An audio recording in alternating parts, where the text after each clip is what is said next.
time. And we're back! Oh, Flash! No substance.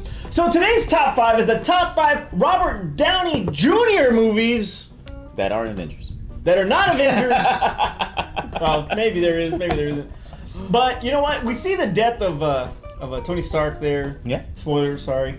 But, the end Of an era? of an era. So we wanted to go and look back at... Now, not that Robert Downey Jr. is really dead. I mean, he's almost dead. He's almost dead. That's awful. But we wanted to revisit and throw our salute there to the to Iron Man himself. Yeah. And revisit some oldies but goodies. Some oldies, Right. but good. But goodies. All right. So Terrence, go first. All right, so I'm gonna be upfront before you guys trash my list because I know there are some very, very good Robert Downey Jr. films that That you won't haven't be on seen. my list That you because I haven't have seen. not seen them. I have not seen them, but I know they're quoted quite a bit. We're gonna work around that. We're gonna work around it. These are the top 5 Robert Downey Jr. films that You've seen. I've seen. Number 5. Number 5. You're awful. Air America. Air America. I love that movie. Mel Gibson. Yeah, with him and Mel Gibson, I thought they played well together. I thought the premise was great. Just seeing them interact on screen, which I don't remember that he's ever done another film with Mel Gibson since. Normally when people have really great chemistry on screen, they'll cast them in multiple films together. Yeah, Woody and Wesley. Yeah, Woody and Wesley. Yeah. This is a perfect example. I thought maybe they were going to do something else with these two. Did not happen. But the film itself will live as one of those things. Hey, that was our collaboration. Like with music. It was like we collabed together. This is Air America. Air America. It's Air America. It's priceless. Like, it was a good comedy film. Obviously, Robert Downey does great comedy. It's like he has great comedic timing. He's got a great charisma on screen. And this one, like I said, with Mel Gibson, worked really well. Watch Air America if you haven't seen it because I know nobody else has seen it but me. Sure, I have not seen that. It was on my list though. It's a good movie. Watch it if you haven't seen it. Number 4. I'm obviously the only money they made off that movie. Number 4. Excuse me. 50 million and $7. This movie on here, I technically have not seen, but it's quoted so much that I feel like I have seen a film. Well, why wouldn't that be your number 5 then? Why? Because it's probably better than Air America. Well, go ahead. What is it? The quotes are probably better than Air America. Kiss Kiss Bang Bang. Kiss Kiss Bang Bang. Kilmer. Yeah, him and Kilmer. It's quoted so much to me that I feel like I've seen it, but I technically haven't. So I probably shouldn't comment more about the film because technically I haven't seen it. So that's where I have not seen it, but I've heard the same thing. I heard that it is really, really good. It's really, really good. Shane That's Black. the movie that everybody goes to when they talk about like early Robert Downey Jr. They don't go to Air America. They go to Kiss Kiss Bang Bang, and they talk I'll about. argue that. I'll argue that one. And they talk about obviously with Shane Black and the way because that was his directorial debut or something like that. Yeah, that's his biggest. Well, that was a big movie for him. A kind of a coming out party for him directorial. As a director. Yeah, as a I got director. you. Okay. So technically I haven't seen it, but it's quoted so much to me that I feel like I have seen it. It was the same case with Blazing Saddles, where I felt like I'd seen Blazing Saddles, but I hadn't seen it because this person right here would quote it to me all the time. Until I actually saw Blazing Saddles, which I actually do love Blazing Saddles. But that brings me to number 3! Number 3! Alright, number 3 is... Yeah, I'm sorry, I'm gonna rearrange this. I don't know why I put this at number 3. Number 3 is gotta be Sherlock. Sherlock Holmes. Part 1 or 2? Part 1. Part 1. I think part 2 was too much of part 1.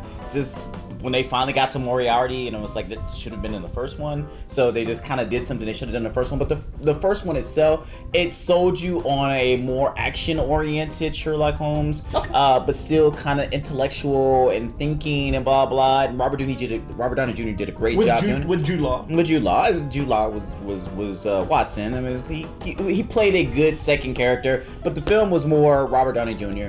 and like the neuroticism and kind of like what they're doing with Doctor Strange as Doctor Strange as Cumberbatch as I got you.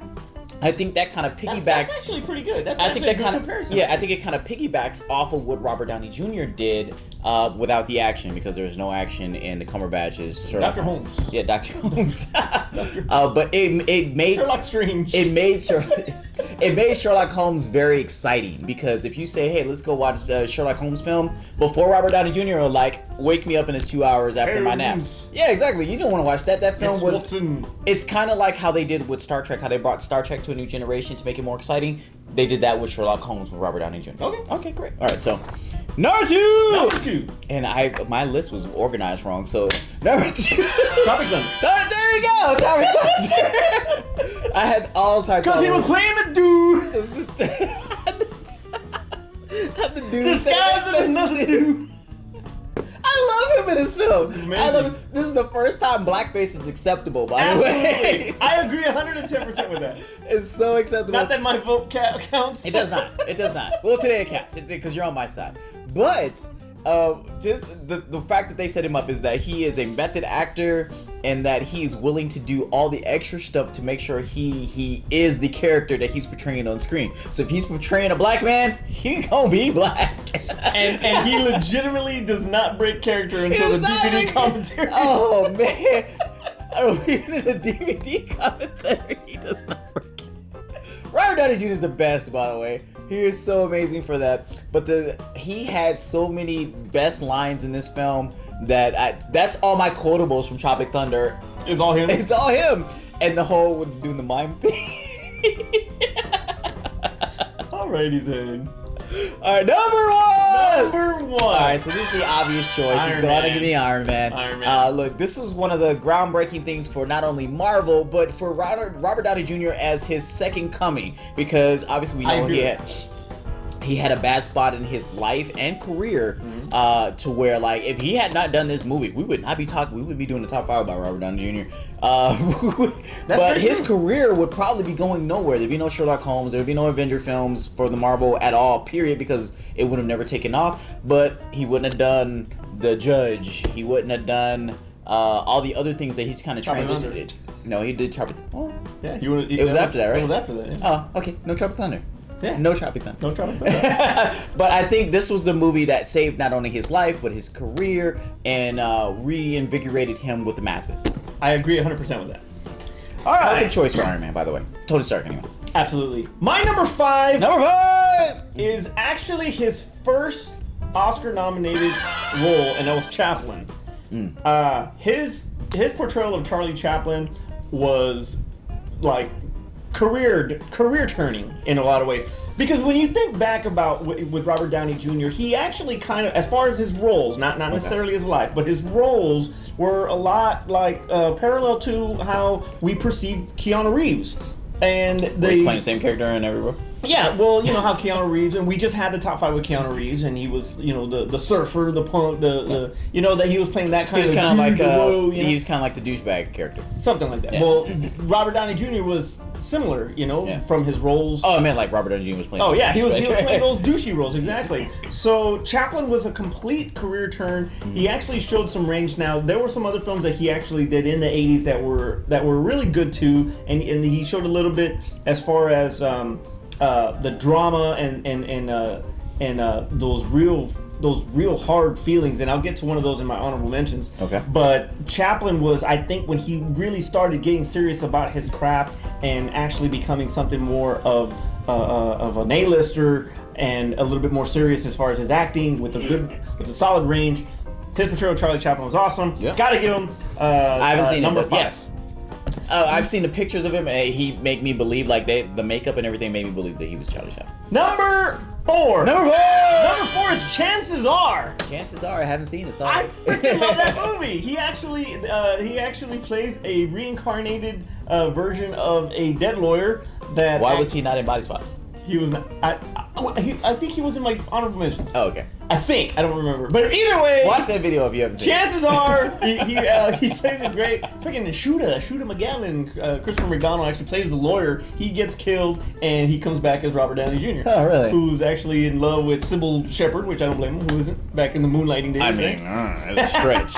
It's a stretch, sir. Even in the moonlighting days, I didn't find her that attractive. Really? We'll drink up. Anyway, so gotta give me a few of these. Chances Are, great movie. Number 3. I gotta go Avengers. You know, I gotta go Avengers. I'm sorry. I mean, it's too easy to pick Avengers. It's like it was the team up. It was the first team up. He carried that movie as best he could. I thought, he went through the wormhole. Hey, he went through the wormhole. He went through the wormhole. Came back. He took us to shawarma. Yeah, we got some shawarma and all that. But he pretty much headlined that whole cast, I guess. bringing everybody together. As far At the time, as he was the biggest name on the roster there. So I gotta give it to Avengers. Number two is also Tropic Thunder. His second Academy Award nomination. This one for supporting actor. But damn it. All right, but damn it, it's the only time, like you said, it's the only time that blackface was okay. It was okay. That shit was just so damn funny, and even before he becomes, what was his character name on that? I cannot remember his character name. His don't even break character for the DVD. Kirk Lazarus. Kirk Lazarus is his name as the actor. I don't remember the character he played in the actual movie within the movie. Lazarus is in. Doesn't even break character for the DVD commentary. but even when he does the little small trailer of Satan's Alley or whatever it's called with Tobey Maguire. I mean, that whole thing is just freaking hilarious. We should put that movie on now. Yeah. Ben Stiller directed him great. He was surrounded by a freaking solid cast, but he obviously stood out. You got McConaughey. Hell, you got Tom Cruise, who was actually unrecognizable and fantastic in that movie as well. But you got Ben Stiller. You got all these freaking great actors. Didn't we make a top the honorable mention for Tom Cruise movies? I don't remember if we did. Did we do Tom Cruise movies? We have not done. We're doing Tom Cruise. We're doing Tom Cruise. But anyway, so and Jack Black. But you have all these great actors, and Robert Downey just stole the damn show. Yeah, he did. Amazing. And number one is also Iron Man. And pretty much you said it all, so I really don't want to get too much into it because you said it perfectly, and he's absolutely right. This movie revitalized him as not just an artist, but personally as well. I think, brought him out and just he made him even more of a household name. Yeah. And he is the heartbeat of the entire MCU. That is why, spoiler alert, but that's why Endgame was so, it was so hard to take, because of how the journey that you went through with this character, that he really took you on this journey with him from Iron Man to his post-credit in Hulk and so forth, and through the Avengers and all that stuff. He did it all. So he's just freaking amazing. And you're right, perfectly casted as Tony Stark. Everything about Robert Downey as far as his charisma and how he is as a person and what he's shown in other roles, perfect Tony Stark. Exactly. Honorable mentions. So the two honorable mentions. The one honorable mention that I have, the other movie that I saw with Robert Downey Jr. Weird Science. He was barely in that movie. You know what? But he was amazing in the roles. You need a douchebag to be in a film? Call Robert Downey Jr. He's so memorable. He's so memorable as that character. I didn't remember the movie. I just remember his role in the movie. I was like, what's that movie? And I was like, oh, it was Weird Science. I was like, oh, okay, cool. That's cool. Small part. Made a big impact to me. That's my honorable mention because that concludes all of the Robert Downey Jr. films that Terrence has seen. All right. Now this is where I can get into. The Avengers 2, whatever. Now this is where I was talking about as far as how his typecasting roles kind of mirrors Keanu Reeves. Okay.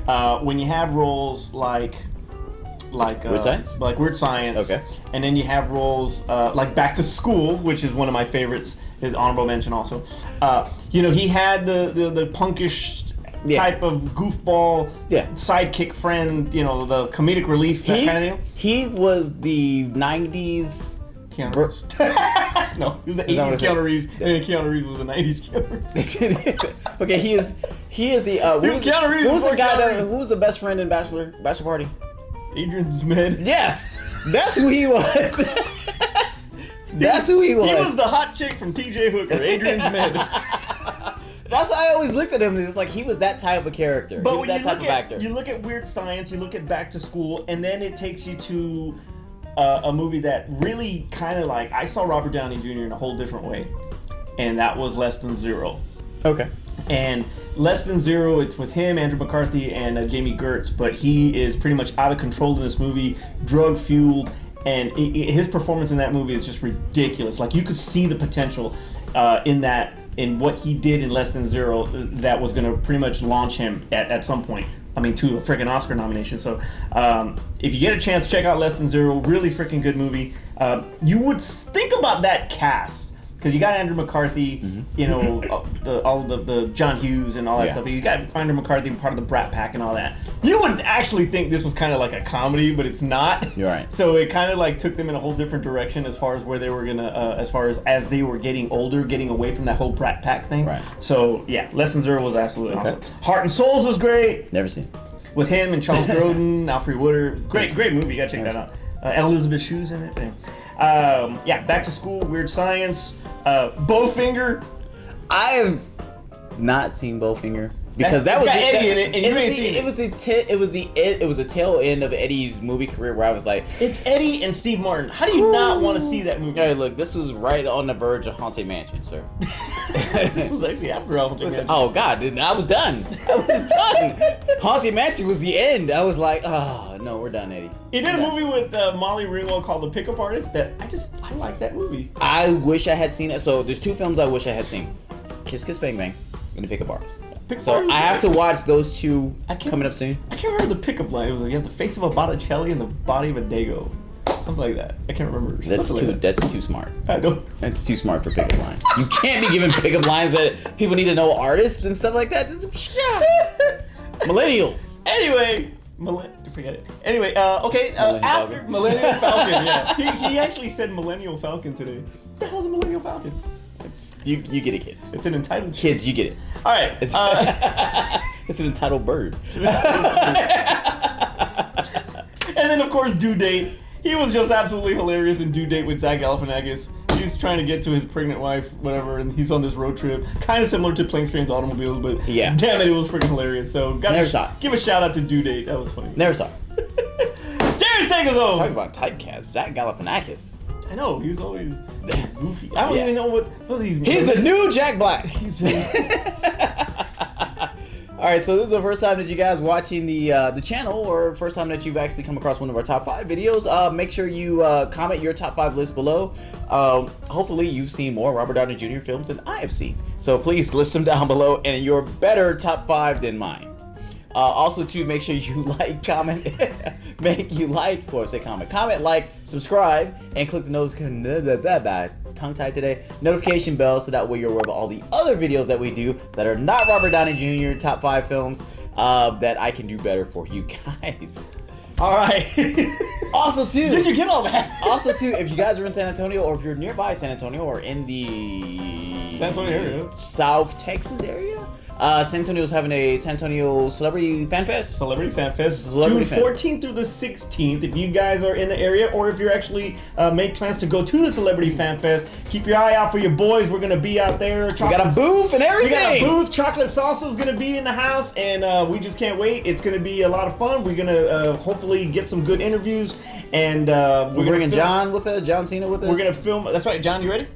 And we're gonna film a couple of shows out there. If you guys want to be part of it, yeah, feel free. We're actually gonna finally, after a year and a half of filming these things, we're actually gonna film our final ultimate decade pop culture kumite. Don't miss it, because we don't know when we're gonna do another one. Fest. If you'd like to be the tiebreaker, if you'd like to be part of it, and like to be the tiebreaker on some of these, because we're not gonna agree on everything. Hey, stop on by. We'd be more than happy to have you guys with us. So for Aspen and Art, where the hell are they at? I'm Manny. I'm Terrence. And we'll see you next time. Goddamn, Terrence, don't poke me in the eye with that thing. Man. What the hell is that? That's it. Okay, I got it. All right, ready? Oh. It's a Jameson bottle. Yeah, no, I put it in there. Oh. All right, let's go. I was like, what is that? We're already recording. 3, 2, 1. All right, is this on? Is this on? Is this on?